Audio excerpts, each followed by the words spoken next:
àwa gan ló yẹ ká máa dúpẹ́ lọ́wọ́ yín. Ẹ ṣé ẹ kú gbogbo ìgbà. Mo dẹ̀ wà very sure pé táwọn ọ̀rẹ́ yín àtàwọn family yín tó bá ti rí birthday cake yín, wọ́n máa ra cake lọ́wọ́ wa. Aunty, ẹ ti rí olófòfò mi níṣẹ́ báyìí. Gbogbo ìlú yìí ló máa mọ̀ pé you are the best in cake making. Mo trust yín. Thank you once again. Very nice day. Àtẹ̀yìn náà kẹ́ enjoy day yín. Bọ́lá.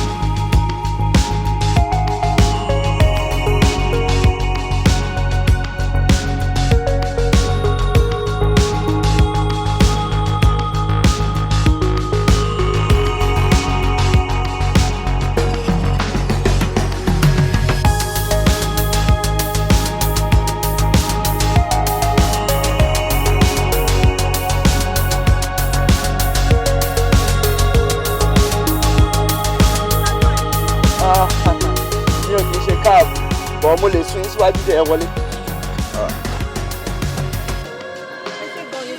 No problem. All right.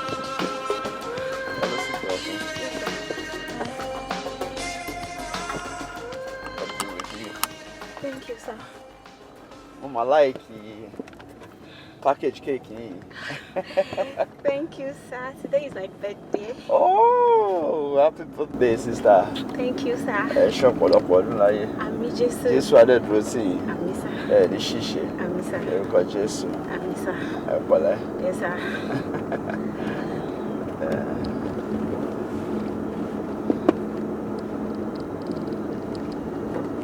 Ẹ ṣé gan ni, sir. No. Ọlọ́run ọba ni kẹ́ máa dúpẹ́ fún. Gbogbo ọpẹ́ kọ́ bá wá sáà fún Jésù.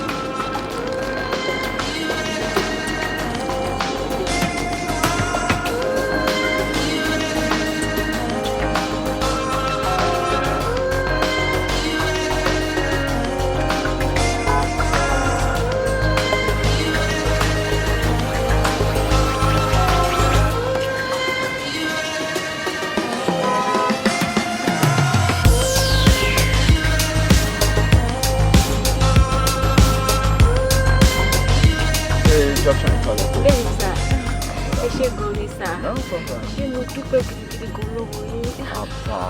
Tó bá jáwọ́ ẹlòmíì ni ọ̀rọ̀ tí ò bá kún gbé ni wọ́n máa sọ fún yàn. Ṣùgbọ́n mo rí pé títí ní òní bẹ́ẹ̀.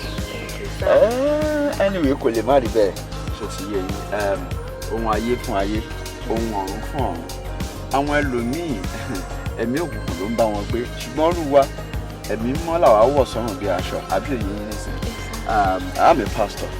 Ìdí nìyẹn tó ṣe rí bẹ́ẹ̀.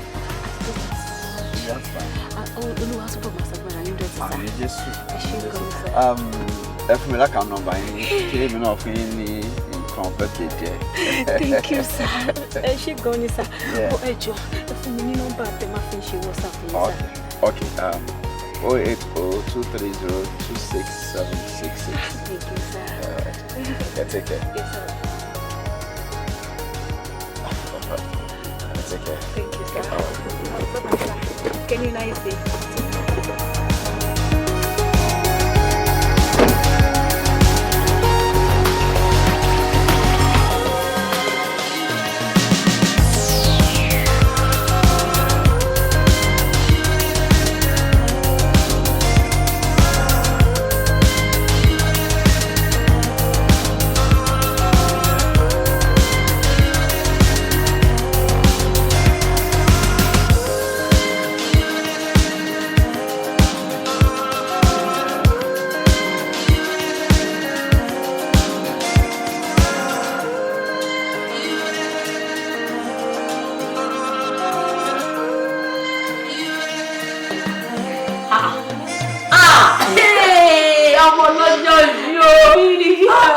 This cake is beautiful.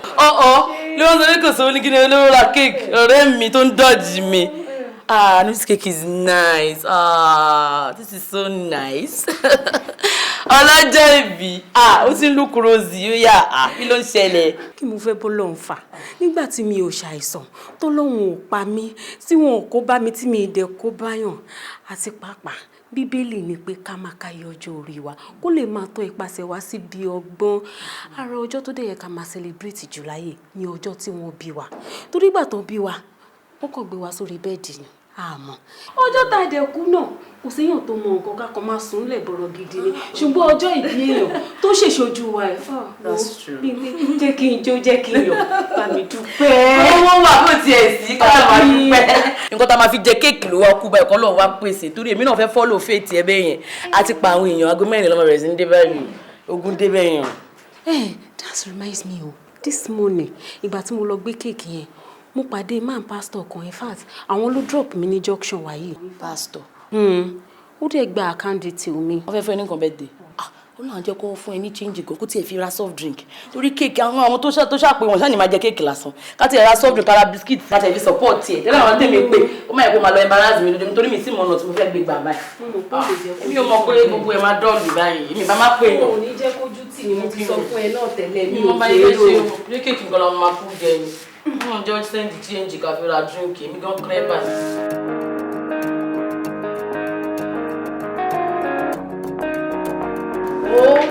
Àmíọlá ọgbọ́n tèmi nílé mi ti yẹ ẹ̀yìn o ìwọ náà ló o mọ̀ bí kò sówó lọ́wọ́ wa ó dẹ̀ ló fẹ́ ṣe birthday àdá kò ṣe ní díẹ̀ níwọ̀n bá sọ́dọ̀ àwa lè rí gift náà gbà ìwọ náà ti mọ̀ pé oríṣi táwọn èèyàn náà ṣe máa ṣe birthday díẹ̀ pé kọ́ lè gba nǹkan káwọn èèyàn fún ọkàn ẹ̀ so wàá rọ́jú wàá ṣe díẹ̀ mo mọ̀ pé kò sówó but at least àá pè bí èèyàn mẹ́wàá àfi ṣe pálọ̀ pàtì bẹ́ẹ̀ yẹn náà tó bá ti pè bí èèyàn mẹ́wàá bẹ́ẹ̀ yẹn àdéhùn bí abí rice dìríkà mẹ́rin ara se àfi concussion rice ẹran ta nínú freezer aya se mọ kó ṣáà ti jẹun kó fún wa nǹkan kí ni kájà máa fún wa ní gift pé òkè wa wá fún birthday ìyẹn ní idea.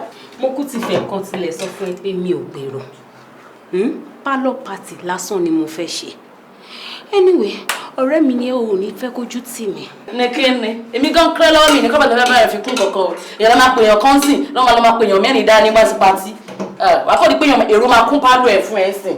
èèyàn mẹ́rin èèyàn mẹ́wàá wá sí pàtí.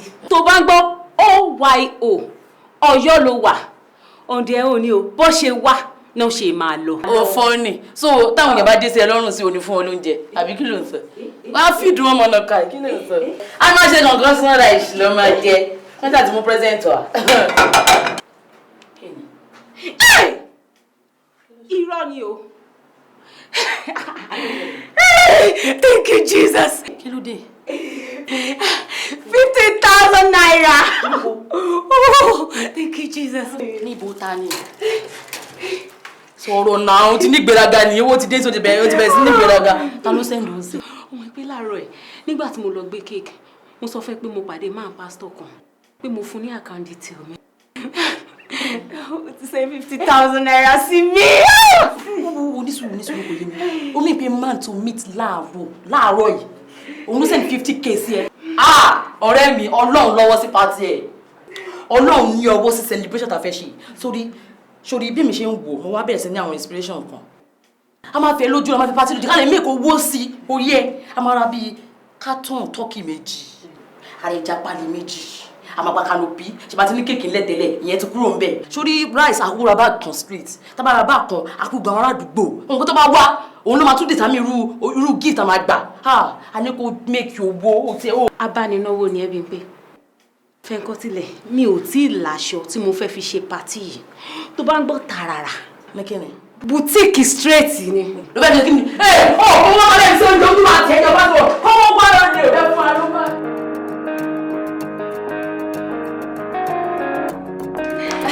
mo dúpẹ́ lọ́wọ́ gbogbo yín wípé a pè yín sí ayẹyẹ ọjọ́ bíi àárín ọ̀rẹ́ mi gbogbo yín dẹ̀ yẹ wá sí ọlọ́run apẹ́yìn náà lè ní agbára lọ́wọ́ ọlọ́run ire náà kárí gbogbo wa ní agbára lọ́wọ́ ọlọ́run nífẹ̀ẹ́ lè ṣàṣemọ́ àwa náà máa wá sọ́dọ̀ yẹn máa bá yín ṣe birthday tí nínú ẹ ṣe gan so nǹkan tó kàn báyìí mo fẹ́ ká kọ orin birthday fún ọ̀rẹ́ mi ẹ̀rọ ọ̀rẹ́ mi ni ọ̀rẹ́ mi tó dúdú tó ń dán ọ̀rẹ́ mi tó set kò pọ̀jù níwájú kò pọ̀jù lẹ́yìn gbogbo ẹ̀ dúró straight. Thank you so much for coming. And then uncle àwọn ni boyfriend ọ̀rẹ́ mi ẹ ṣe ẹ kú ìtọ́jú wa bó tiẹ̀ jẹ́ wípé agbára ọ̀pọ̀ ní ọ̀tẹ̀ yìí contribution really were much but mo fi àsìkò yìí gbà ládùúrà pé lágbára lọ́wọ́ Ọlọ́run ní next year àwọn ló máa gbé gbogbo ẹ̀ ní agbára lọ́wọ́ Ọlọ́run Ọlọ́run á túbọ̀ fún yín ní okun àti agbára láti gbé ní next year. Àmín. Ibi tó kàn lọ́wọ́ yìí mo fẹ́ ká kọ́ kọ orin birthday fọ́ọ̀rẹ́ mi náà ká tó kékeré. Happy birthday to you. Happy birthday to you. Happy birthday to you, Irene. Happy birthday to you. Hip hip hip, hooray! Hip hip hip, hooray! I love you. We love you too, darling. Oh yeah, I want to get quick. Muna Ife, ìwọ ló ní nǹkan ẹ̀. Uncle, you are loud, then is support ẹ̀. Kẹ gbárùkù tì. Ẹ jẹ́ ká wá pé Jesus, ká sọ́dà Jesus fún wọn. Ó yá o. J-E-S-U-S.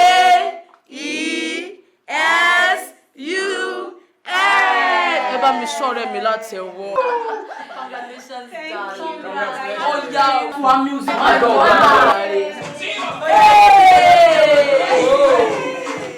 Ó yá. Sa Instagram bẹ́ẹ̀ ni. Jago jẹgbẹ́, ẹ̀yọ́ wọn ṣẹgbẹ́ jẹ́rí, ẹ̀yọ́ wọn ṣàkúṣà, ẹ̀yọ́ wọn oṣooṣo. Mo ń fi ilẹ̀ bàjẹ́. Ó yẹ jẹgbẹ́, ẹ jago.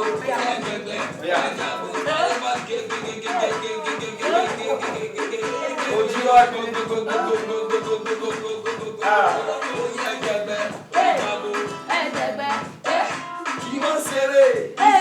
kí wọ́n ṣeré, no be joke, no be joke.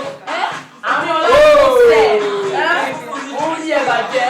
Ọba wa sábà máa ń ṣe bá wa sábà bá jago. Táyé mú sáfùrọ̀ lásàkè bẹ́ẹ̀ jago. Mo bẹ jọ báyìí lọ organize oúnjẹ púpọ̀. Ẹ jẹ́ báyìí organize oúnjẹ.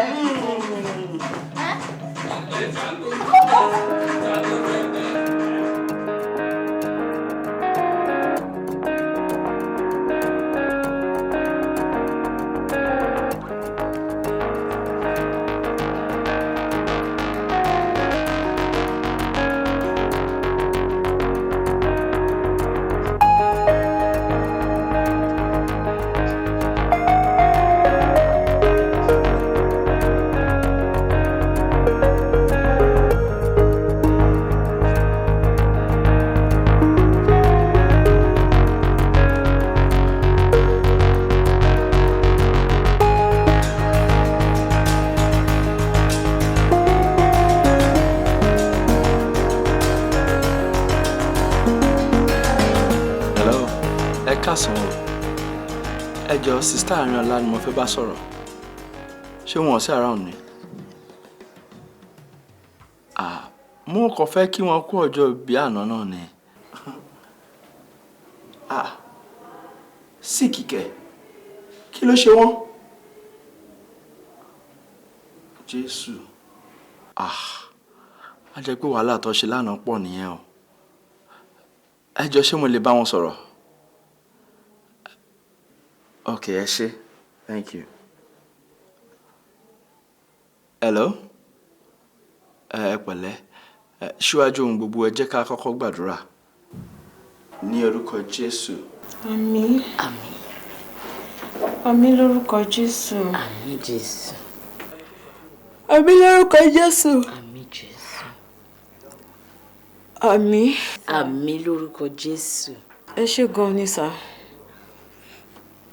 A gbọ́. Ewé mi náà kí yín bí o, ẹ ṣé gan sa àrọ́wọ́ yín o. Okay sà. Ó dàbọ̀.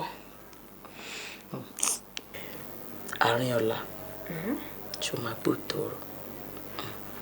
Ṣé kò ń ṣe pé pastor friend yìí fẹ́ máa bá nǹkan mi bọ̀ bá? Ṣé ìwé fẹ́ máa bá nǹkan mi dè? Èmi ń suspect wọn o. Kí ló di ṣe Ọlọ́run fẹ́ máa wá kiri? Ẹni tí ẹ pé ó ti níyàwó ńlé. Ìyẹn ni kò má sọ. Màtó wá níyàwó lé ńkọ́.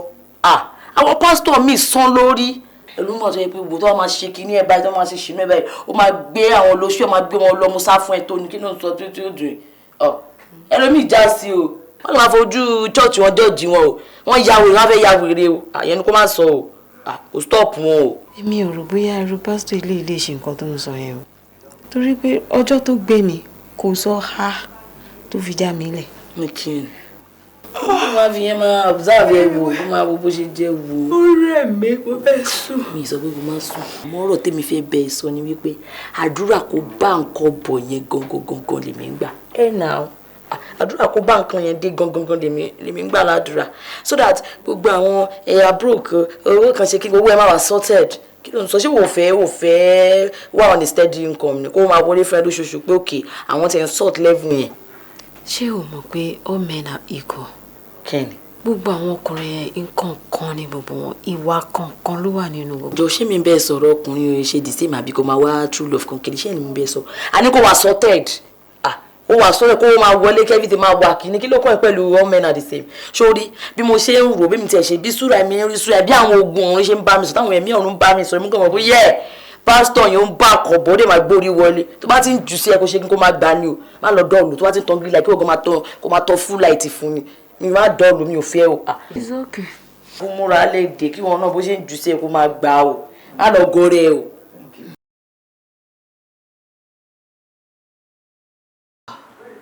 àwọn ọlá mi ò rí sí gbogbo mẹ̀dẹ̀mẹ̀dẹ̀ tó ń ṣe yòó láì ṣe bíbí gbogbo oúnjẹ síwájú látẹ̀kùn òde jẹun o expect kí n ṣe wá fi fìdí láì ṣe kíni gbà lọ́wọ́ mi kí ló ṣe oúnjẹ tí mo fún ẹ kí ló dé kòrò kí ló korò ẹ gbà mí ráìsì wo ló korò kí ló korò ẹnu ẹ ló ń korò kò sí ráìsì lè lọ korò kó gbà lọ́mì jáde tí o ti dé abẹ́ wọn ló máa jẹ àgbà tí ẹ gbà ná kí ni nǹkan tó o ti gbà sẹ́nu kí ló ṣẹlẹ̀ sìn gbà kí ni gbà lọ́mì jáde irú ọmọ ò lè lè bá a ní kó gba ráìsì ibo mo fẹ́ gbélé ìsinsìn ọmọ rẹ̀ fàyà níyà kí ló tẹ̀lé gangan a ní kó jẹun ń ṣe bí kíní. ọmọ mi tí nǹkan tó ń ṣe yìí o ráìsì lè ló korò fúnra mi mo ṣe ráìsì náà. kí ló ṣe kí ló dé.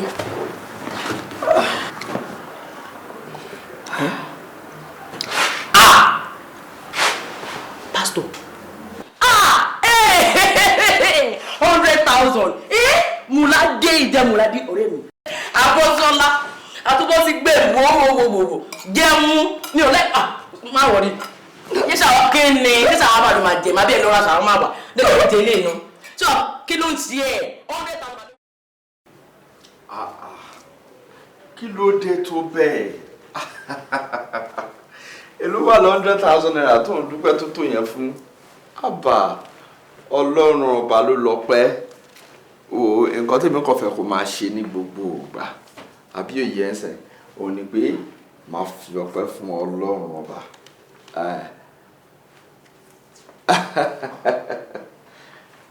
jésù ló lógo jẹ́ kí n gbé ọ padà jọ àbí kó hold on fún mi hold on yes. Yeah. Èmi ti ṣe tán. mo ti rí bẹ́ẹ̀ okay that's fine owó tí mo kó sórí tébù ṣòtì. Torí ẹ̀ ni mo ṣe wá béèrè pé owó yẹn pọ̀ ju nǹkan tí mo need lọ. ó ń lọ sí family house tó yẹ pé èmi àti ẹ ti dé tipẹ́tipẹ́ ó wá sọ pé owó kan pọ̀ jọ torí ọlọ́run gbogbo àwọn tó bá wá kí ẹ pátápátá ṣé rò pé wọ́n wá kí ẹ lásán ni ó kò pọ̀ jù fún ẹni tó bá yẹ kó fún lówó fún wọn lówó nítorí pé àdúrà wọn ló ń gbà lórí wa all right. ṣé díẹ̀ let me be on my way there. safe journey all right. jésù á wà pẹ̀lú ẹ. ẹ ló má bínú èmi àti ìyàwó mi là ń sọ̀rọ̀ ó lọ sí family house o à ń sort out 1 or 2 things. Okay gẹ́gẹ́ bí mo ṣe ń sọ fún ẹ lẹ́ẹ̀kan okay mo ní ọ̀pọ̀lọpọ̀ ọpẹ́ òun ni kò máa ṣe fọlọ́run ọba okay kó dẹ̀ má ṣe tọrẹ àánú tó pọ̀ gan-an dúpẹ́ lọ́wọ́ ọlọ́run nígbà tó fún ẹ dúpẹ́ lọ́wọ́ ọlọ́run nígbà tí kò sí rárá nítorí pé ọlọ́run nìkan òun lọ́pẹ́ yẹ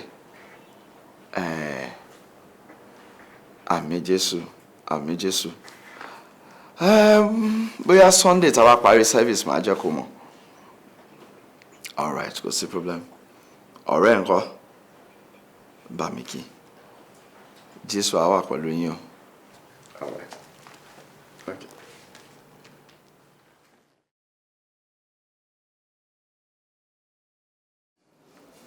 Nítorí pé àánú rẹ̀ dúró láéláé, ọmọ ìgbàlàké, hallelujah.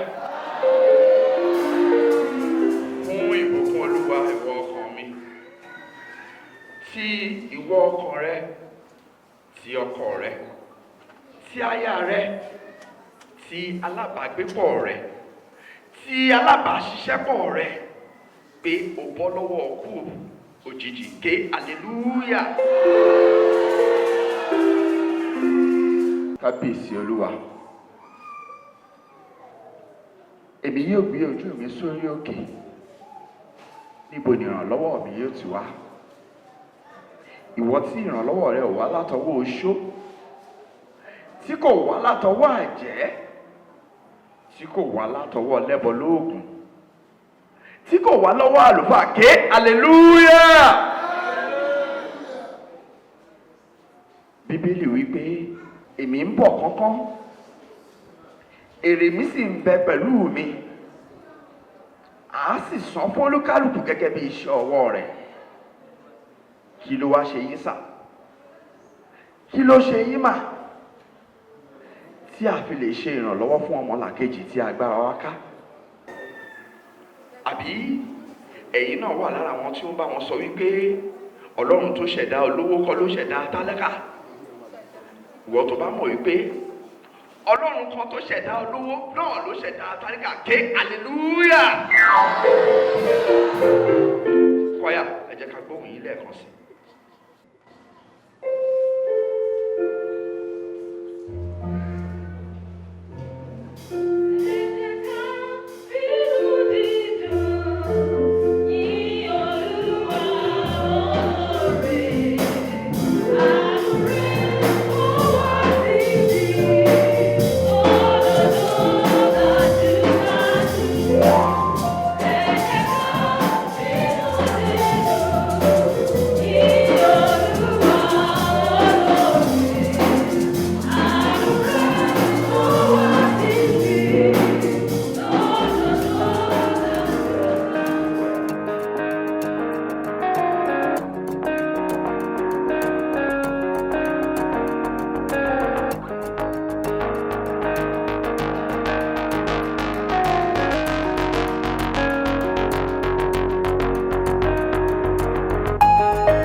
láti lọ fún special prayer kan sìn.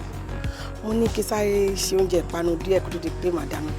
Àti nǹkan panu àti oúnjẹ gidi má ti ṣe kankan nínú méjèèjì. Tó bá observe máa nǹkan tó wọlé nígbà tá à ń ṣe service lọ́wọ́. Ìrẹsà mo wá ní kàn ṣe sùúrù pé màá bá wọn ṣe special prayer nílé ọ̀dọ̀ wọn the moment we are done. Ìrẹsà bọ́ mo ní láti kọ́kọ́ gbé ẹ délé náà. A jẹ́ pé oúnjẹ tèmi nìkan ni màá ṣe lọ́sàn-án yẹn. Àwọn méjèèjì náà ló máa ṣe. Because mo mọ̀ pé mi ò ní jẹun ta. Ilé náà ni màá ti wá jẹun. I know. I'm just pulling your legs. I know. Jẹ́ kí n sáré lọ jíṣẹ́ Olúwa. All right. Ó ṣe báyìí.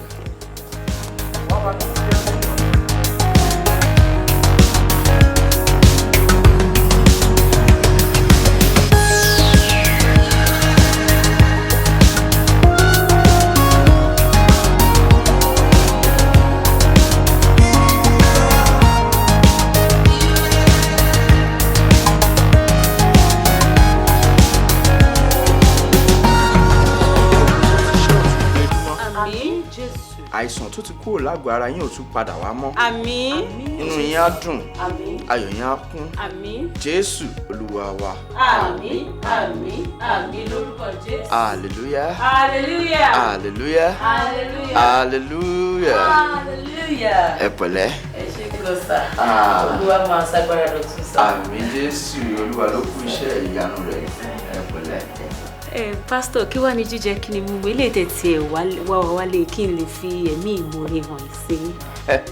Sista Arinola, Yes, sir. ẹ má kánjú láti fẹ̀mí ìmoore hàn torí èmi náà máa gba ẹ̀mí ìmoore náà àmọ́ pẹ̀sẹ̀pẹ̀sẹ̀ ni máa gbà mi ò kánjú rárá. Sista Bímpé, ṣé ẹ mind kí n gbé ẹ̀yin méjèèjì jáde kí a lọ fẹ̀mí ìmoore hàn fọ́lọ́run? ẹ̀mí ìgbé ẹ fẹ́ bí ọ̀gá rẹ̀ lọ. Bẹ́ẹ̀ ni tẹ́ ẹ bá mind. iye ò lè sà ẹ fún 1-2 minutes ká gbé bá kàwọ́ ká ṣe nǹkan. Àwòdà.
Wọ́n máa jẹ́ káwa náà lè sọjọ́ lọ́jọ́ kan. Àmì Jésù. Yes, sir.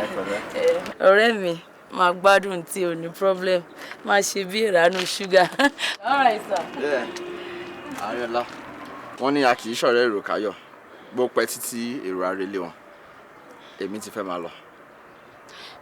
bó tí mo rò bóyá ẹ fẹ́ bá mi sọ̀rọ̀ kan ni àti pàápàá mo rò bóyá Bímpé la wá drop ni. Ẹ̀yin méjèèjì ni mo wá drop. Abba wo ara ẹ̀ ò tí ì yá dáadáa. Mi ò dẹ̀ ní fẹ́ kí sickness yẹn kó relapse. Ara mi ti yá, mo ti wà okay, mo ti strong dáadáa, mo ti wà alright. Iṣẹ́ kékeré ló pe ṣòru àbí? I mean, tí wọ́n bá ń ṣe ṣòru yẹpẹrẹ ní other churches, kò ń ṣe church mi, tó bá dé church mi wàá mọ̀ pé iṣẹ́ takuntakun là ń ṣe. Okay? Màá tẹ invite ẹ̀ ń jọ kan. Wò náà àwa gbogbo bá ṣe ń ṣe. Okay? Má ò lè lọ sí mi. Ṣùgbọ́n lọ sí mi. Ẹ pè mí tí bá ti délé o. I'll do that. Ó dà o. Báwọn àwọn àpọ̀jù ẹ̀.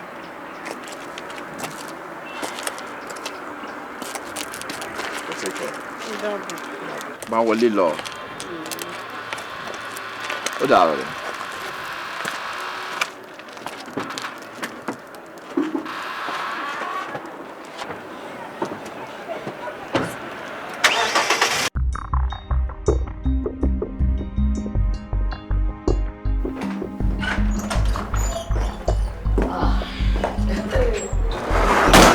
àlejò mi. Àlejò lágbára ni. Àlejò oníkàyéfì lélẹ̀. Mi ò ríru pásítọ̀ ilé rí. Fowó ṣe kéèyàn. Fáṣọ ṣe kéèyàn. Láì kẹnu fẹ́ sí.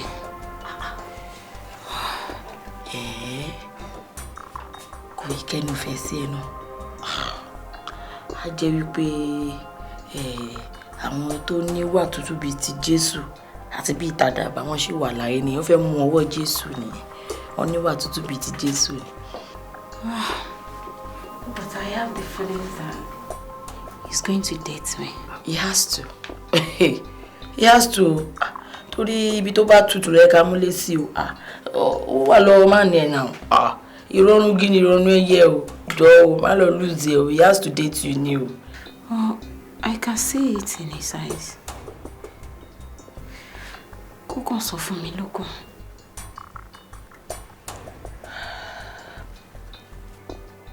Thought kan dé wá sí mi lókun. Tí Mohammed bá fẹ́ lọ bá mountain, kí ló dé tí mountain fúnra rẹ̀ lọ bá Mohammed? What's the meaning of that? Ṣé jẹ́ bébí tí pásítọ̀ bá lọ tutù bí àdàrà tí òun wọ́n fẹ́ toast ẹ̀? Yóò bí súnmọ́ pásítọ̀ náà kó toast ẹ̀. No. Kí ni? I will never do that. Ní kí ni? Kí ni? Ìwọ náà ti sọ oníwà tútù bíi kinní kan ó ṣe mọ́ ẹsẹ̀ pé star Jésù wàá já ó máa ṣe tó ti rin lójú ẹ̀ kó máa ṣe tó bá ti sọ báyìí máa gbà lọ́wọ́ kan ni ó lọ ń gọ rẹ̀ kí là ń sọ kí ló fi ṣe gé ìgàn já rẹ̀ o.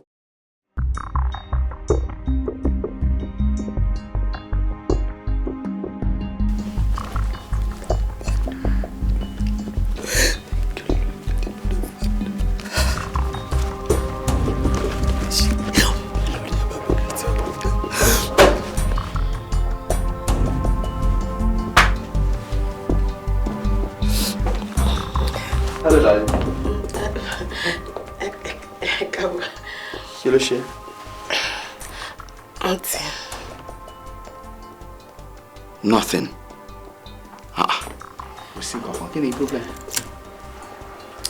I'm serious. Kò sí nǹkan kan.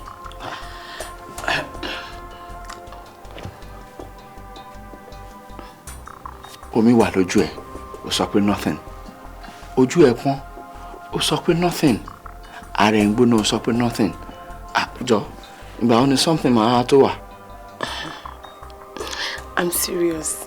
Kò sí nǹkan kan. Ọkàn ń ro gbogbo nǹkan tọ́lọ́run ti ṣe nígbésí ayé wa ni. Àwa táyé ti rò pé kò já mọ́ nǹkan kan. Jésù. Àwa òkúta tó mọ̀ létí kan sílẹ̀. Bá lè débi kankan. Jésù ṣe. Àwa la wá dẹni tá a jẹ́ èèyàn. Àwa la dẹni tó ń lo mọ́tò mẹ́rin mẹ́wàá. Jésù ṣe. Gbogbo ọmọ ìjọ tọ́lọ́run fún wa kò sí èyí tó ṣe àìsàn. Hallelujah. Thank you, Father. Thank you, Jesus. Ọlọ́run wá ń tìpasẹ̀ wa gba láìsàn là. Bàbá ò ṣe. Ṣé lè yóò tọ́pẹ́? Ó tọ́pẹ́. Ó tọ́pẹ́. Àmọ́ díà. Kó má jẹ́ wípé òwò ṣùkùṣùkù dá wáìwáì. Ọlọ́run fẹ́ fi ṣe. I vehemently reject it in Jesus' name. Amen. Kí lè tó sọ̀rọ̀ bẹ́ẹ̀ yẹn? A máa sọ̀rọ̀ bẹ́ẹ̀ yẹn mọ́ láíláí. Bíbélì jẹ́ kó yé mi pé nígbà tá a dá ìkó lọ sí òní padà bí àlá lórí lójú wọn. Ọlọ́run táwa ń sìn, Ọlọ́run tó lágbára ni. Nítorí pé a súnmọ́ Ọlọ́run, bí burúkú wọn ní ṣubú lù wá. Àmín Jésù. Bẹ́ẹ̀ àìsàn kankan wọn ní gbé wa dé. Àmín Jésù. My dear, Ọlọ́run mi ò dojú tì mí rí. Bẹ́ẹ̀ni. Àdúrà ni ká túbọ̀ máa gbà. Ká dẹ̀ kún fún ọ̀pọ̀lọpọ̀ ọpẹ́ lọ́dọ̀ Ọlọ́run ọba. Thank you, Lord. Thank you, Jesus. Jẹ́ ká gbàdúrà. Thank you, Lord. Bàbá, ní orúkọ Jésù. Àmín. Ní orúkọ ẹ̀jẹ̀ ti Jésù. Àmín. Bàbá, àwa ọmọ rẹ wúlẹ̀ síwájú rẹ ní òní, bàbá wa gba ọpẹ́ wa. Àmín Jésù. Ọkọ ìyàwó. Òun lè tẹ́ra yín kalẹ̀ lórí iṣẹ́ àmì. Àbí kí la fẹ́ ṣe? Ibi tí ìsìrìyàn bá wà ṣàlọ́kàn ẹ̀ máa ń fà sí. Ó yé mi, ọ̀rọ̀ yín yé mi. Kò yẹ kó má rí bẹ́ẹ̀. Ẹ jọ̀ọ́ ẹ kọ́kọ́ bá mi mú ẹsẹ̀ yẹn bá mi jù sọ́wọ́ wájú bí nítorí àwọn yẹpẹtẹ kó wọlé. Ẹ bá mi kọ́kọ́ kó ẹsẹ̀ yẹn sílẹ̀ nù. Ẹ má bínú. Mo kàn ní kí n feel free náà ni. Ẹ má fìlà tó mọ̀. Mi ò ń fààyè gba gbogbo nǹkan bẹ́ẹ̀ mi ti fi couch mi ṣeré. Ẹ má jẹ́ kó máa lọ máa mọ́ yín lára o. Ẹ máa gbẹ́sẹ̀ sórí couch. Èmi àti yín jọ gbọ́ alẹ́ ni. Ẹ ti ẹ̀ para mọ́ díẹ̀ kó wá òkè.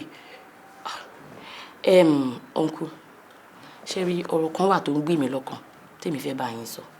Àtìgbà tẹ́ ti dé ní kíní ẹ̀ ti ń ṣe mí inú ilé pé ó dẹ̀ bá ọmọkùnrin sọ̀rọ̀ ó dẹ̀ bá bọ̀bá tí spirit ń sọ pé kí n bọ́ta mo fi bọ́ta sí yẹn pé ẹ jẹ́ ń sọ kí máyì mi lè wálẹ̀.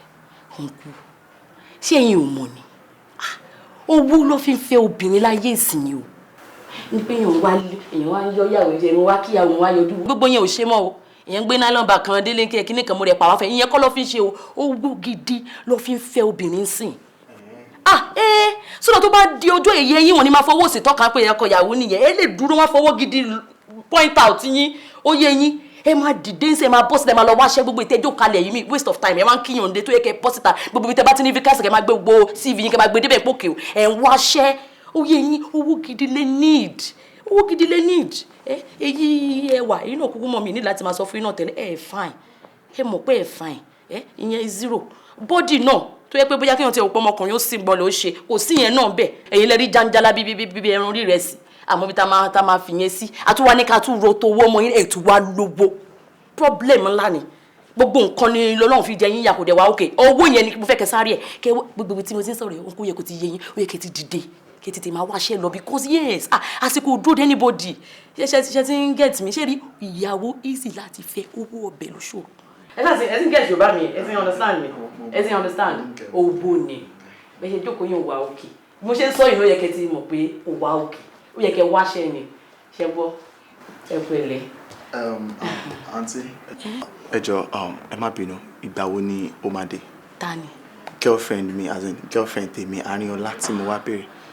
ṣé màá téèyàn bọ̀ bí ẹ̀yin ò pé ni ẹ pé ń pẹ́ ń bọ̀ tẹ̀ fi wá ń tà sí ara yín mi mọ́ bí tó lọ ìdẹ̀mọ̀gbà tó máa dé.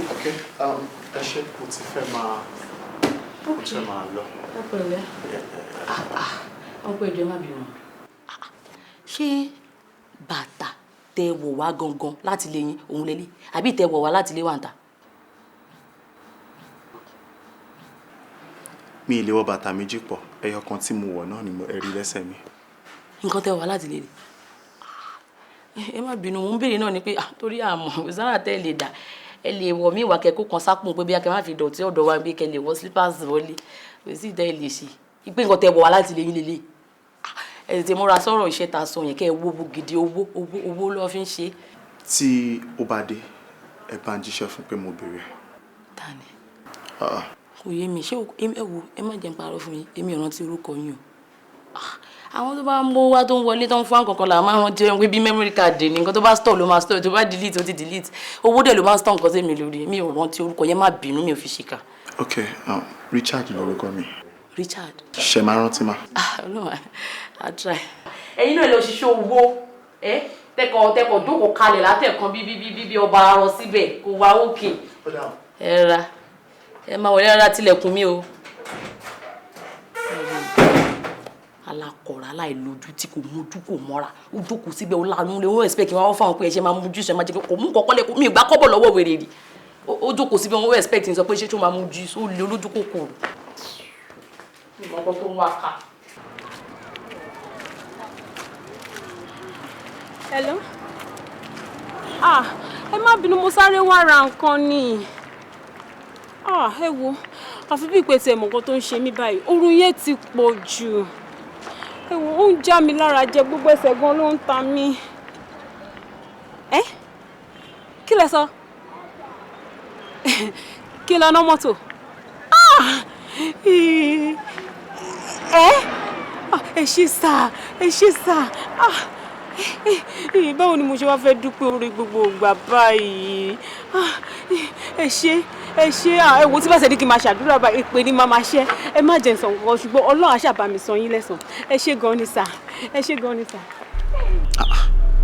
Nígbà tí ò ń ṣe pé mo ṣí léwọ̀ mi ò ṣí léwọ̀ náà but kí ló ń ṣẹlẹ̀ because ajá tó ti ń rí mi tó ń dunú tẹ́lẹ̀ tó wá dé èyí tó ń rí mi tó ń gbọ́.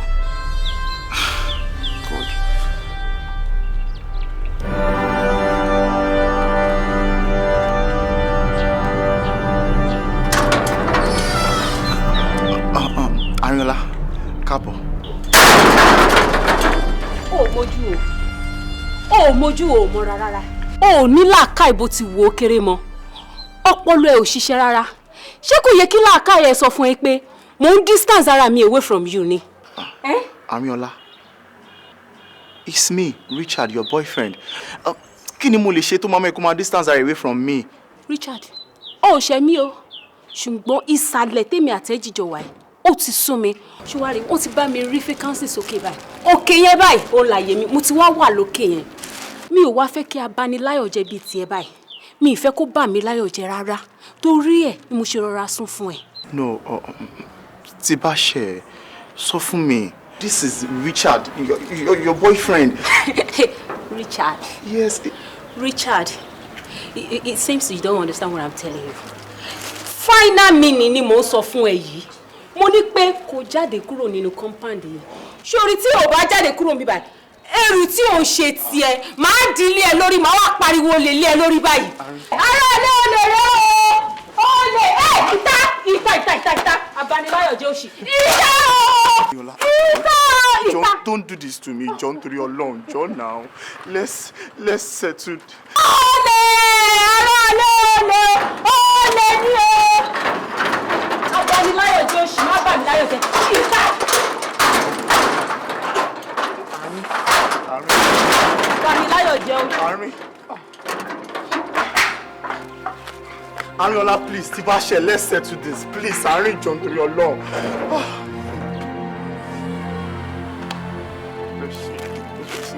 Àárín, please don't do this to me. Àárín, John.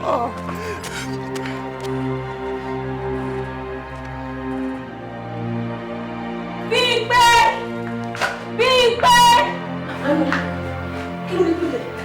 Kí ló ṣe?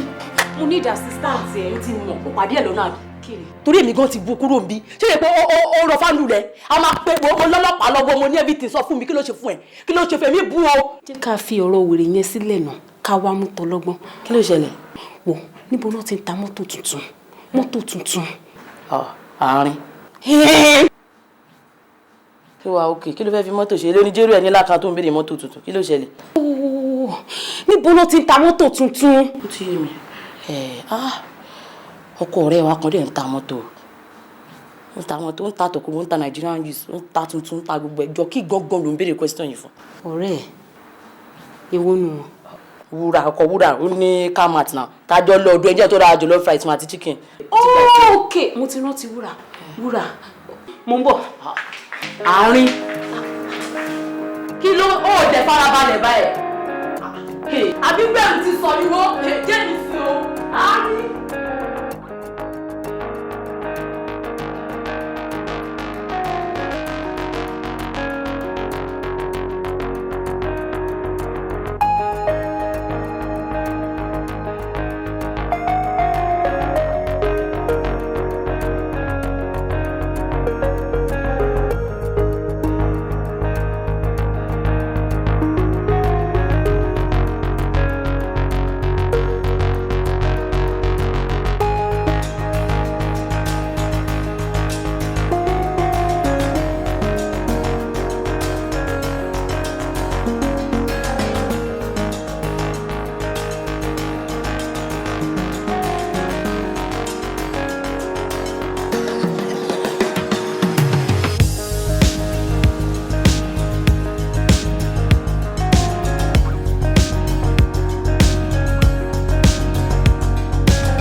tán ṣó tí wàá rẹ́dí nsìn. Honestly, mo ti lè jẹun sí mi àfi tí bá rí transaction ṣe. Network kò dẹ́dà. Wàá dẹ̀ wá jẹun náà. Ṣé o mọ̀ pé okun inú la fi ń gbé tòde? Nàìjíríà mi ní parọ́ fún ẹ. Ṣé tí bá rí transaction yìí ṣe in the next 30 minutes, business ẹ̀ máa bàjẹ́ ni. Yeah, business. Irú business wo nìyẹn? Torí mi ò rántí pé o sọ fún mi pé a fẹ́ kọ́ ṣọ́ọ̀ṣì sí àdúgbò kan. Màyà, ilé Ọlọ́run ni mo fẹ́ kọ́, ṣùgbọ́n kò ń ṣe ilé ìjọsìn. Ilé Ọlọ́run, ilé ìjọsìn mi. Can you just tell me the difference between both? Well, good. Ó ti lọ báyìí. Ọkàn mi ṣe balẹ̀ mo lè wá jẹun sí. Ó ṣe máa dá mi lóhùn ìbéèrè tí mo béèrè lọ́wọ́ ẹ lẹ́ẹ̀kan. Mo ti gbọ́ máa dáhùn. Ẹ̀jọ̀ sẹ́ẹ̀tì wò sí. Okay. Oya.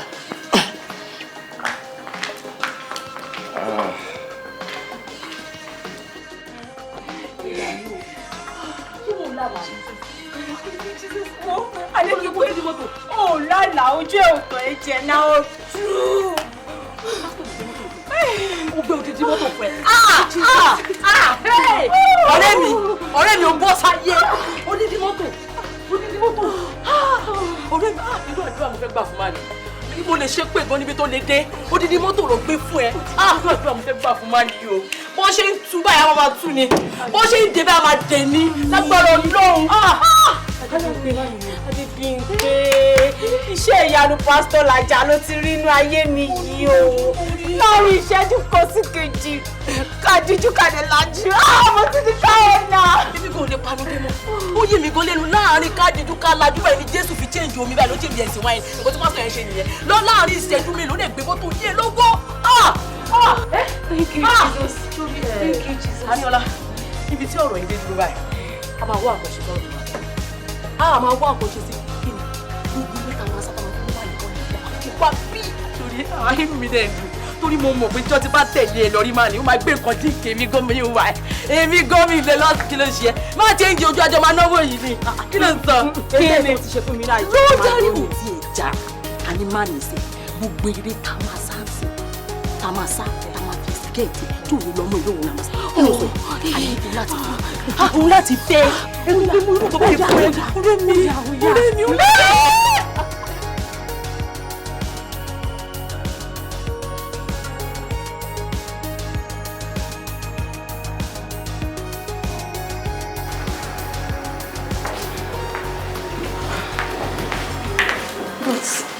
Pastor, mo ti ń dúró dè yín látàrọ nínú bedroom. Kí ló dé tẹ́ wọlé wá bá mi?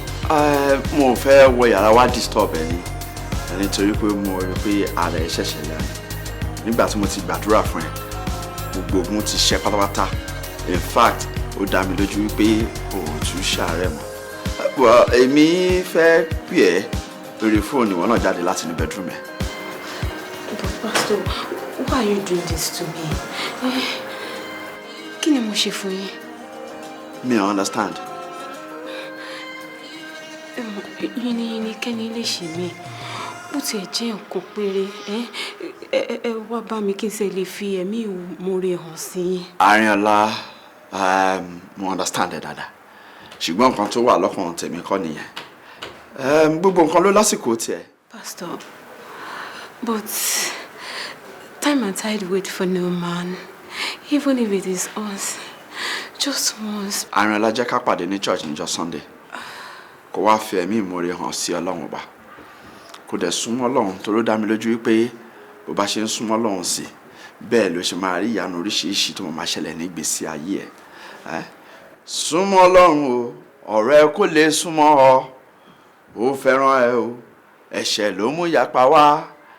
Dágbére fẹ̀ṣẹ̀ kó lè mọ̀ bó ṣe fẹ́ ọ. Bọ́lọ́run Lájà kó lè rójú rere rẹ̀. Àlàáfíà o. Súnmọ́ Ọlọ́run o.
ẹ jókòó.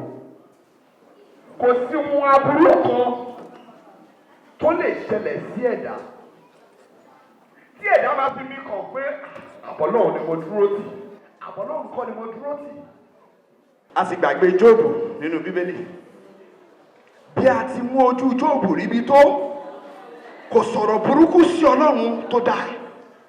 Bẹ́ẹ̀ ojú ẹ̀ padà wá ríre. Gbogbo nǹkan tó ti lọ́wọ́ á padà ní ìlọ́po ìlọ́po. Èyí tí ó máa mú ọ ní kálukú wá bí. Kò nílànà Olúwa tí a wà yìí, Jésù Olúwa má jẹ́ ká rí. Mo fẹ́ kí gbogbo wa nígbàgbọ́ ní Ọlọ́run ọba tí a ń sìn. Praise the Lord. Ìwọ, mo sọ fún ẹ pé ìjọkàn èmi àti ẹ lè máa ṣe rí pé mi ò parọ́ báyìí. But kí n tó fi pẹ̀lú ẹ o, ìfẹ́ máa ń wò pé ṣé kò ṣe pé wọ́n fi get you set me up báyìí. Because before you know it, wàá gbọ́ pásítọ̀ alágbèrè wo, pásítọ̀ oníṣìnà wo, èèyàn ní láti wà careful. Ṣé rẹ̀ fi pé mo lè ṣe yẹn fún yín ṣá?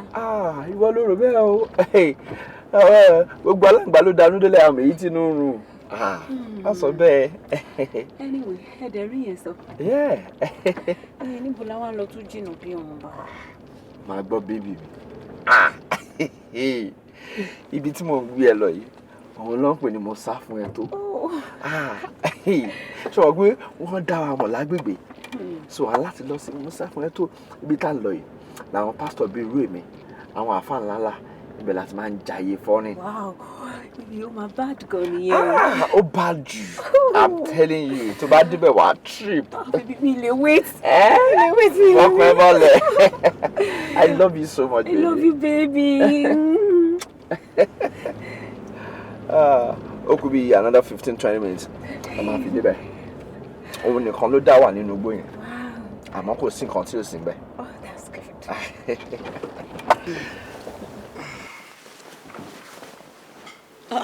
Baby, níbo ló dà? Èmi ń lọlé nìyẹn. Mi ò sọ fún ìyá yìí pé mo máa pẹ́ tó báyìí gan-an. Kọ́ má ti wá sọ pé bóyá mi ò ní lọlé. I have to go. Rárá o. Ṣé nǹkan tí mọ́mí jókòó ti látijọ́ kò sú wọn ni? Ṣé kò tí rẹ̀ wọ́n ni? Kó fèmí náà láyé kémi náà ṣe tèmi. Ṣé bí jẹ́ kí n jẹ ló ń jẹ́ káyọ̀ dùn. Jọ, mi mọ̀ pé yín pásítọ̀ gan máa ń dùn báyìí. Ojú kejì máa mi ṣe fún mi. Ojú kejì mọ́mí wa kí ló ṣe mọ́mí ẹ lójú? O sori ojú kan tí mọ́mí ẹ lò yẹn jẹ́ kọ́ lò sí ti next week àbí next 2 weeks. Baby. Ó yẹ bí mo ṣe wà yìí, I have to go. No. Stop ẹ. Wọn ò lè manage ojú kan yẹn wo tí ẹ ṣe ń sin dára mi ti ṣiṣẹ́ kíṣẹ́. Baby. Kí ló ṣe ẹ́ tó ń ṣe báyìí? Kí ló ṣe ẹ́ tó ń ṣe báyìí? Ó ní 2 hours ní gangan ni mo fẹ́. Lọ kò lè 2 hours ó lè. Baby jọ. Stop ẹ. Don't worry. Èmi náà rè Olúwa, ṣèmi náà rè Olúwa, ṣèmi náà rè Olúwa, ṣèmi náà rè Olúwa. Mo wá dúpẹ́ oore àtọ̀dúnmọ́dún, mo wá dúpẹ́ oore àtọ̀dúnmọ́dún.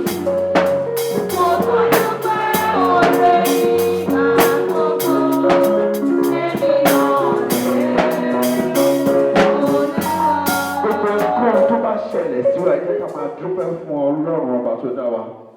Ọmọ ìgbàlàké, hallelujah. Offering time. Blessing time. Offering time. Blessing time. Put your hands together for Jesus. Ọmọ ìgbàlàké, hallelujah. Inú rẹ̀ bá dùn, táyọ̀ rẹ̀ kún. Tó mọ̀ dájú bọ́lọ́run ti ṣe ìyanu nínú ayé kó dìde tó gbókè hallelujah. Yóò dára fún wa lórúkọ Jésù.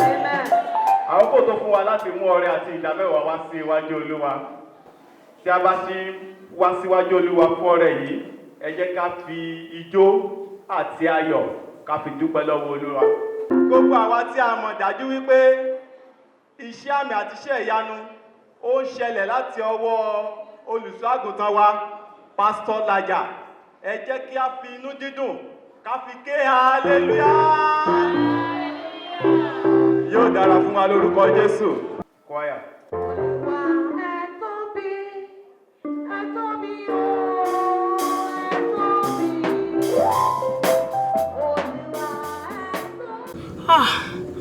Adébímpé, ó ní agbára gan. Àwọn pásítọ̀ ìtìmèrè ṣe jù.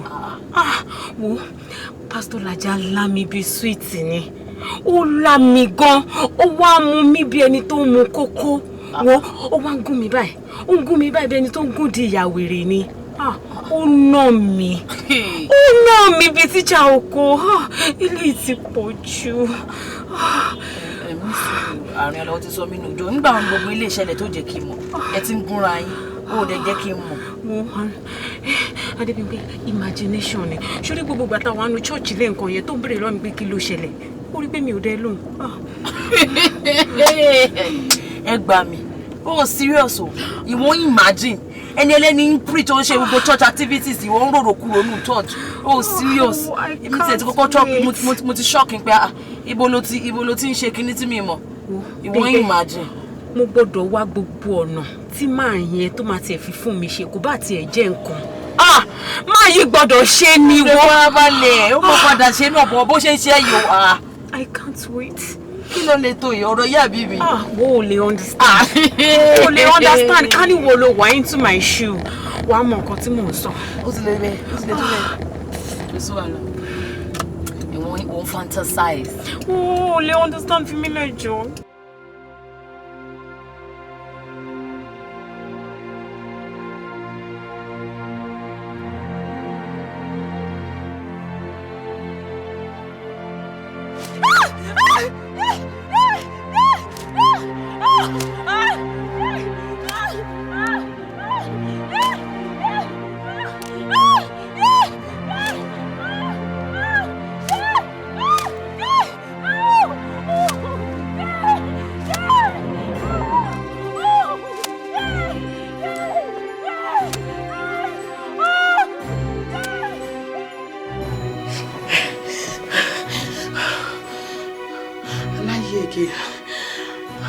Aláburúkú, ìwọ̀n burúkú, kò ní ṣe sí mi àti ìdílé mi. I rebuke it in Jesus' name. I rebuke it.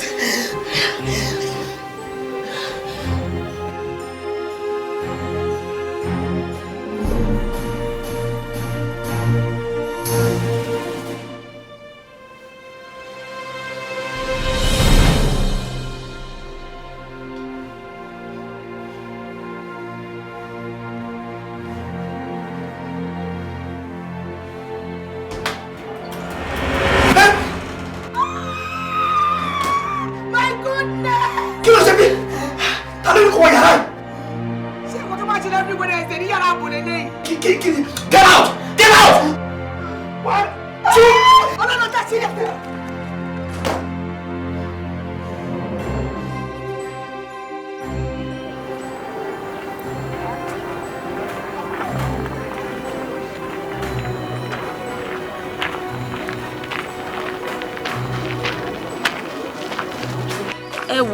Today is a bad day, mi ò ráyè fún charity or motherless baby zone pé donation kan ẹ tọ́jú wo pamphlet yẹn jọ torí lẹ wá ń jọ mi. Ẹ jọ̀ọ́ mà mi ò kí ń satọrọ.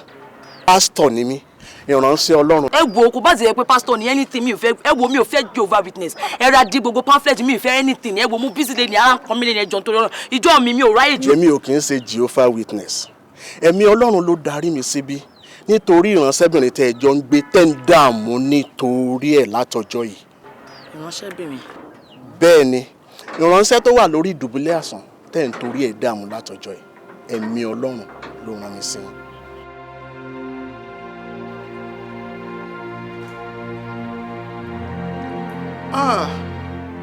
Ọmọ ènìyàn ń ṣègbé nítorí pé wọn kò ní ìmọ̀ àní ìmọ̀ ọ̀rọ̀ Ọlọ́run. Àgùntàn ń sọnù nítorí pé kò ní olùṣọ́. Ògo ọmọ ènìyàn ń bọ́ sọnù nítorí ìjẹkújẹ wọn, nítorí afẹ́ ayé. Ẹ wá àǹtí, ìránṣẹ́bìnrin ti wà ní orí àkàsọ̀ kẹfà tó bá fi lè gbé ẹsẹ̀ lé àkàsọ̀ keje. bóyá ló lè ṣe é ṣe mọ́. Pásítọ̀ ejò torí Ọlọ́run ọ̀rọ̀ yẹn ní kẹ́ bá mi reverse. Ejò ẹ ṣàánú mi, má jẹ́ ń dáná, má jẹ́ ń jẹ gbèsè. Ṣé ni bẹ́ẹ̀ ṣe ń wo ọ̀rẹ́ mi ni? Ọ̀dọ̀ mi ló ń gbé. Ẹ má ẹ̀ka yé sọ mí lórúkọ tí ò ń ṣe tèmi tó bá yá wá náà rẹ̀ ló fi nǹkan kan ṣe ejò ẹ bá mi wójú tù. Sọ̀rọ̀ nǹkan tó ń ṣẹlẹ̀ ẹ bá mi wá solution ẹ ṣàánú mi ejò torí Ọlọ́run. Ejò sà. Kò sí nǹkan tí ò ṣe ṣe, kò sí tí Ọlọ́run ò lè ṣe. Ṣùgbọ́n Ọlọ́run ò kì í sojú ṣáájú. Bẹ́ẹ̀ dẹ̀ ni kò ní ṣàbòsí. Ọlọ́run á rà padà. Ṣùgbọ́n nípa àwẹ̀ àti àdúrà ni o. Ẹ wò sá, tó bá jẹ́ ti àwẹ̀ àtàdúrà ni mo rẹ́dì. Tó bá tiẹ̀ jẹ́ bíríbírí gan ni mo rẹ́dì àti bẹ̀rẹ̀ ẹ̀. Ṣé rí máa pe gbogbo àwọn ọ̀rẹ́ wa tájọ́ máa ń rìn tá máa ń kóra wa kiri gbogbo wọn báyìí ló máa péjọ pẹ̀lú mi inú ẹ̀mí tá máa jọ gba àwẹ̀ yìí nítorí tiẹ̀ ẹ jọ nítorí Ọlọ́run. Ṣé tá bá bẹ̀rẹ̀ ìrọ̀lẹ́ iná ṣé kò bá dìjú ká bẹ̀rẹ̀ báyìí torí ẹ wò ó gbogbo èmi ti rẹ́dì nìyẹn. Bí ẹ bá ṣe fẹ́ kó yá sí ni. Ṣùgbọ́n ẹ mọ̀ pé òní ti lọ. Tí ẹ bá fẹ́ bẹ̀rẹ̀ a jẹ́ pé àárọ̀ ọ̀la ni. Ó dà, kò sí wàhálà. Ogun asẹ́. Àmín Jésù. Ìdè ajá. Àmín Jésù. Ọlọ́run á gbògo. Bẹ́ẹ̀ ni Olúwa wí. Kò sì yí padà. Jésù. Àmín Jésù. Àmín Jésù.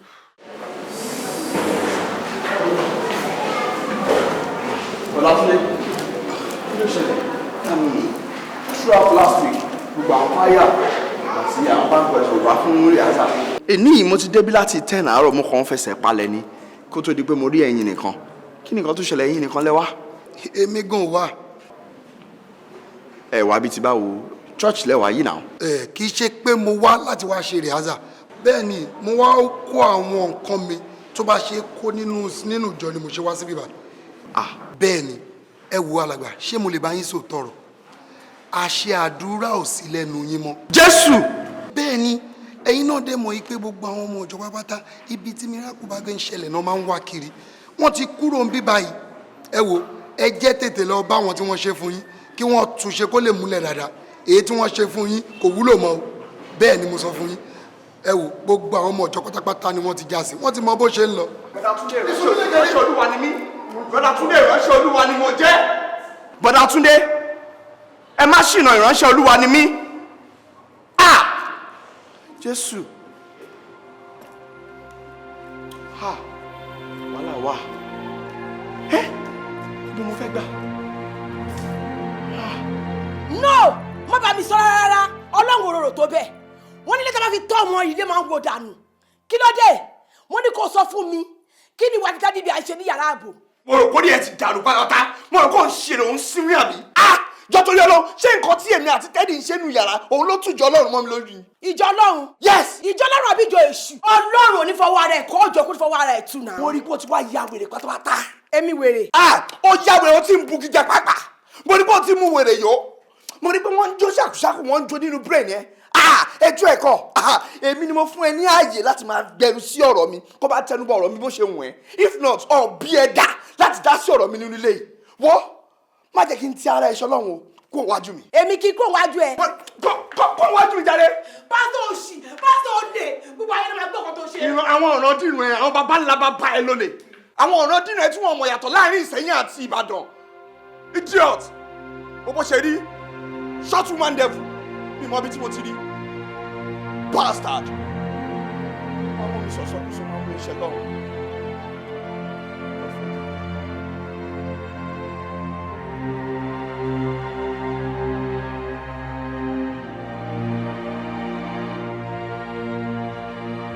Sórí ẹ̀ dàrú. Mo sọ ẹ́ mọ́lẹ̀ ìwọ fẹ́ gbára ẹ lẹ̀ lọ́wọ́ mi.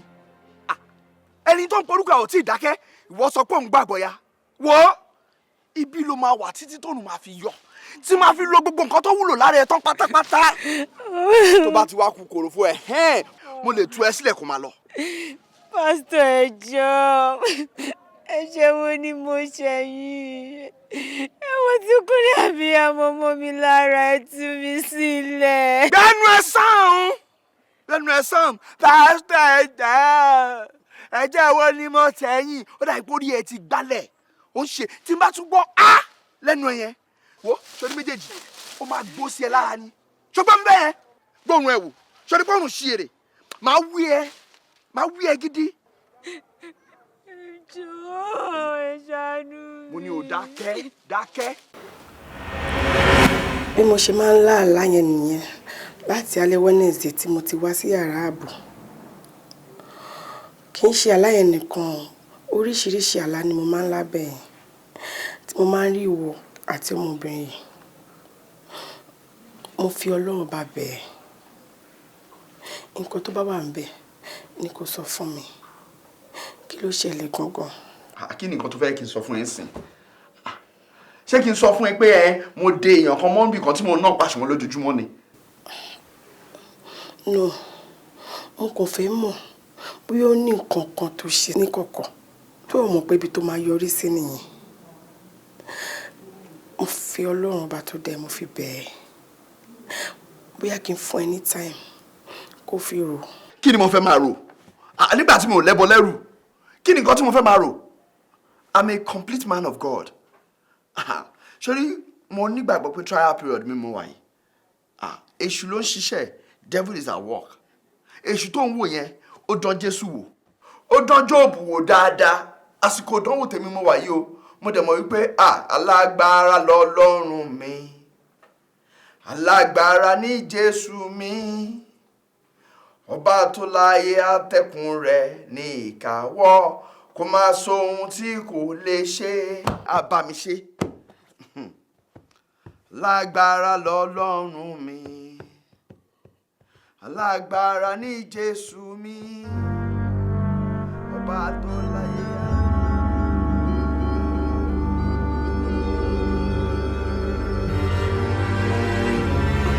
Àbá irú pálapàla wo ló ń dánwò yìí? Ṣé bá ní iṣu atẹnumọ́rọ̀ kan ìjóná bọ́ọ̀lù sì fi tiẹ̀ lẹ̀ tó jẹ́ òjóná? Ṣé mi mo kì ọ́ lọ ṣé ìwú fún ọ? Ṣé mi ò wí fún ọ? Mo wí fún ọ. Ìmọ̀ tí máa ń sẹ̀yìn ọmọ èèyàn adarí hunrun yìí tó ṣe wípé máa ń kọ́ tí ọ̀gbọ́n sí kìlọ̀. Mo sì wí fún ọ àbí ìwí fún ọ? Àwí fún ni kó tó dá ní àgbàjá káàdì. Àwọn ẹ̀sìn wá rí.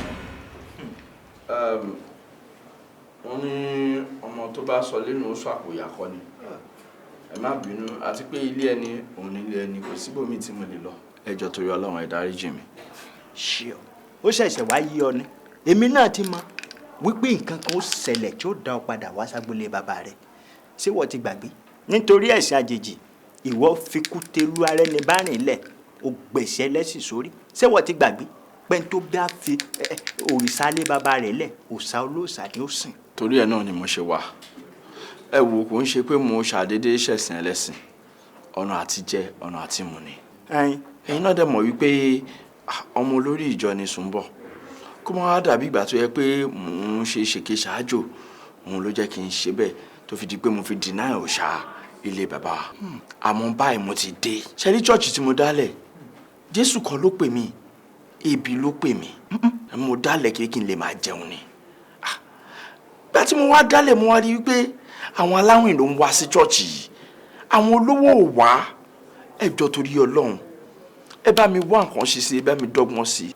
Káwọn aláwìn wá wà mọ́ rárá. Àwọn olówó ni kó máa wá. Kémi náà lè dé èèyàn láyé. Ẹ bá mi ṣe nǹkan sí. Àmọ́ ṣé ta ló kọ? Bó ló ṣe mọ̀ wípé àwọn èèyàn ń tẹ́ǹdé ní ọgbọ́n láráyé ń dá sí? Bó ló ṣe mọ̀? Mo rò ní. Ọ̀kárí. Sórí ìgbà tí ń bẹ lọ́ọ̀kan yìí. Ibi yìí ni àwọn àgbàlagbà àwọn ọ̀tọ̀kùlú tán forúkọ lu abojú ti wá ń gbàgbára. Ẹ̀ta wọ́n pè é. Ẹ̀ta ní sì kọ́kọ́ tà kọ́mọ ẹranko kankan tó tà. Bẹ́ẹ̀ni. Ìkan lára àwọn èèyàn yín tẹ̀ ń wò bí ẹni mímọ́ tí forúkọ lu abojú. Nǹkan tá a lò fún rẹ̀. Fújà mọ lù fújà. Gbà lọ́wọ́ mi. Ẹrù rí lọ́wọ́ rẹ̀ ń. Ìjọ rẹ ti bẹ̀rẹ̀ sí kún láti sin lọ. Àmì àṣẹ. Sọ wá rí àmọ́ kíní tí ń bẹ lọ́wọ́ rẹ yìí ìkìlọ̀ tó rọ̀ máa pọ̀. Só lè ṣe báyìí. Gbogbo ìwọ̀ pátápátá ni màá ṣe. Ọ̀kárí tó o bá ti kúrò ní àyín tó o bá délé ọ lọ wá yàrá kan tó ṣe pé ìwọ nìkan lọ́ọ́ máa wọbẹ̀ téèyàn kankan ò ní tú wọbẹ̀ mọ́. Sọ̀rọ̀ mi yí ọ. Àgbọ́yé. Tó o bá ti wá yàrá yìí lẹ́ ọ wá lọ ọjà ọ lọ ra àwọn bèbí lóríṣiríṣi. Bèbí lọ kó sínú yàrá yìí. Tó bá wá di ọjọ́rú ọ máa wọnú yàrá yìí ọ máa bá bèbí lájọṣepọ̀. Àmọ́ kó tó di ọjọ́rú yìí ọ wá ọmọbìnrin kan. Ọmọbìnrin ọ̀hún tó o bá ti lè rí i táwọn èèyàn ò ní lè rí ọ kó ajé ìsọwọ́. Ẹ̀ta tí ń bẹ lọ́wọ́ rẹ̀ lọ́gán tó bá ilé kó ẹ̀ta ìṣọwọ́ yóò parẹ́ mọ́wọ́ rẹ̀ là tó bá ti parẹ́ mọ́wọ́ rẹ̀ là ó wàá fi bọ́ ọmọbìnrin lọ́wọ́ sọ̀rọ̀ mi yí ọ tó bá ilé fi bọ́ lọ́wọ́ tí ẹ bá nu ó fara kásá láti bẹ̀ ọ wà lọ máa bá bèbí lájọṣepọ̀ lọ́jọ́jọ́rú tó bá ti ń bá lájọṣepọ̀ ọmọbìnrin ọ̀hún lọ́n bá lájọṣepọ̀ ó lọ́gán tọmọbìnrin bá ti jí sójú ayé àìsàn wẹ́rẹ́wẹ́rẹ́ kan ó kọlù ìjọ rẹ̀ ó máa kún ìdámẹ́wàá ó máa wọlé ọ̀rẹ́ ó máa tẹ̀lé lọ́rọ̀ rẹ̀ ó dayọ̀ àwọn èèyàn ní fúnra tí ó. ẹ ṣe bàbá. àmọ́ ó sì tún kú o ó kú òkú nìbárò. ìtọ́mọbìnrin bá ti bèrè ni ó máa fún un tó bá lóun fẹ́ jẹ ojú ó gbọ́dọ̀ wá àkàn tó lóun fẹ́ jẹ ọkàn ó gbọ́dọ̀ wá rí ìyún lajẹ tí ó máa fi wá àmọ́ lọ́jọ́ tó bá ti lè bọ́ ọmọ ẹ̀ lọ́wọ́ títí tí bèèlà ó fi fọn fèrè ó gbọ́dọ̀ tún fọwọ́ rẹ fún un ní nǹkan mọ́ pé nǹkan àtọwọ́dọ́wọ́ láàrin ìwà àti ẹ̀yìn di gbére ọjọ́ tó o bá ṣèṣì dán wò ajé tó wọlé ò ní wọlé mọ́ o bẹ́ẹ̀ ni gbogbo ọ̀rẹ́ tó rò pé ó máa wọlé ò ní wọlé mọ́ èèwọ̀ wá wú bábánbárì tó rọ̀ mọ́ o lè gbabẹ̀ díjáwé jura. ọlọ́run ò ní jẹ́. tó o bá ti ṣe bẹ́ẹ̀ dìtàn. ẹ ṣeun àwọ̀ kárí èmi náà sọjọ́ àṣẹ. tí a yóò jẹ fún ọ o àmọ́ má fọwọ́ bà lọ́wọ́ má o lẹ́yìn tó o bá ti bá a lájọsí. ẹ àwo gbogbo má ṣe yín pátápátá ni mi ò ṣe. má sọ bẹ́ẹ̀ mọ́ má sọ bẹ́ẹ̀ mọ́.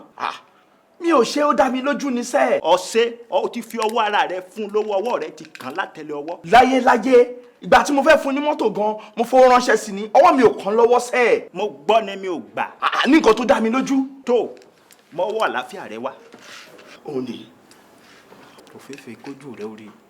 mo kó lórí àwọn pàtẹ́pàtẹ́ mo kẹ́yìn àgbàsàkóṣàkó ọjà. ebùrà mo fẹ́ fojú kègbodò ẹyin fọ́ kí n fojú kàrò máa jẹ tó ní rogbo.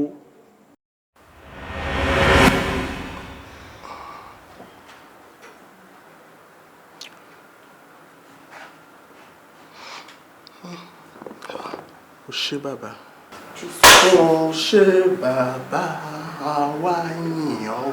Thank you, Jesus. ọmọ yín ò ṣàgbàfọ̀ ó kásọ wálé ẹ rójú olè ẹ mú èèyàn yìí kì í ṣe fámìlì yín kò kí ń sàràbà tán yín ẹ ń gbarú owó yẹn lọ́wọ́ ẹ̀ wálé ẹ wá ní ìfà ni ẹ̀yin ti gbàgbé wípé ìfà a máa fani lápòyà gbogbo ìgbà tó bá ti ń sùn pàápàá jùlọ ní ọjọ́ Wednesday ni ìránṣẹ́kùnrin yìí máa ní ìbálòpọ̀ pẹ̀lú ẹ̀. ìyẹn ló fà á tó fi máa ń rẹ̀ ẹ́ láàárọ̀ ọjọ́ kejì.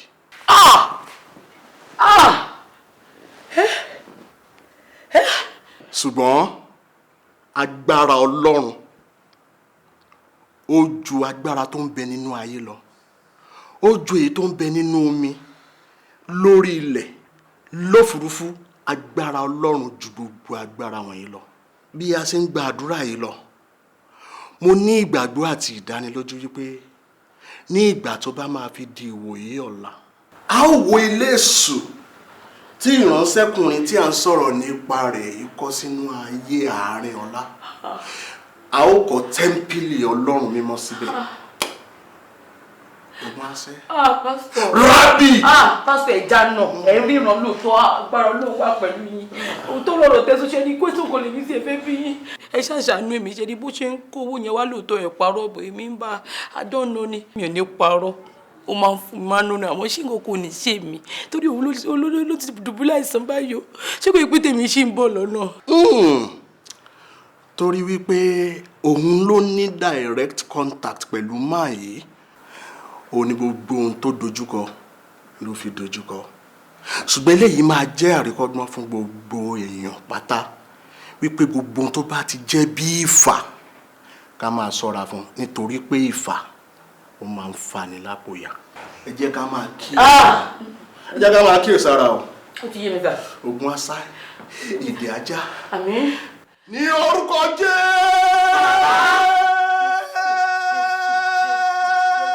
Jésù.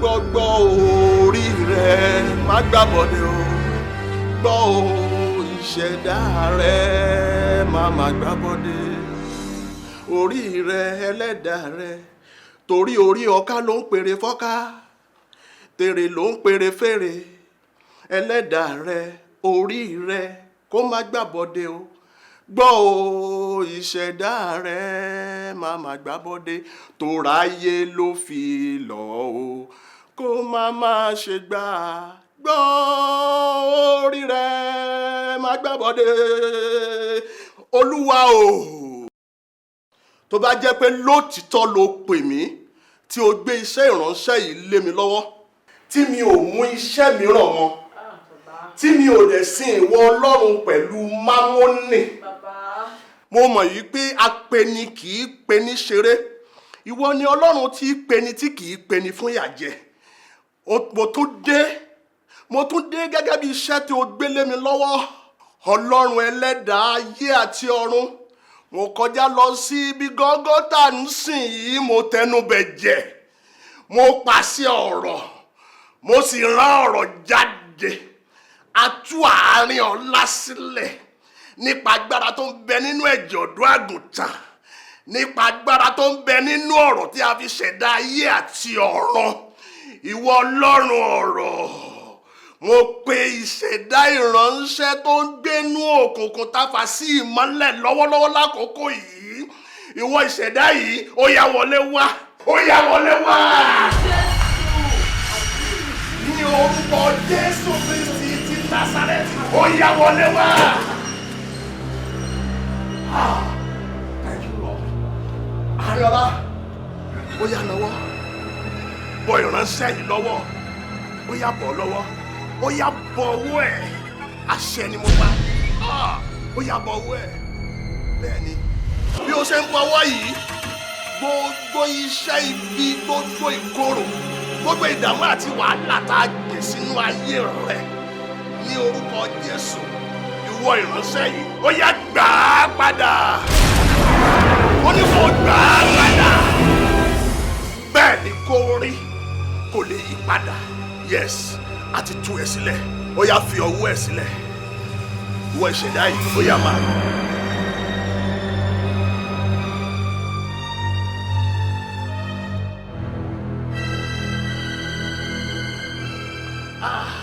ogun ayé rẹ ṣẹ ìdè já òrọ́nà lọ ayé ẹ dúdú ọ̀rọ̀ ẹ láyọ̀ bẹ́ẹ̀ lórí Jésù Kristi.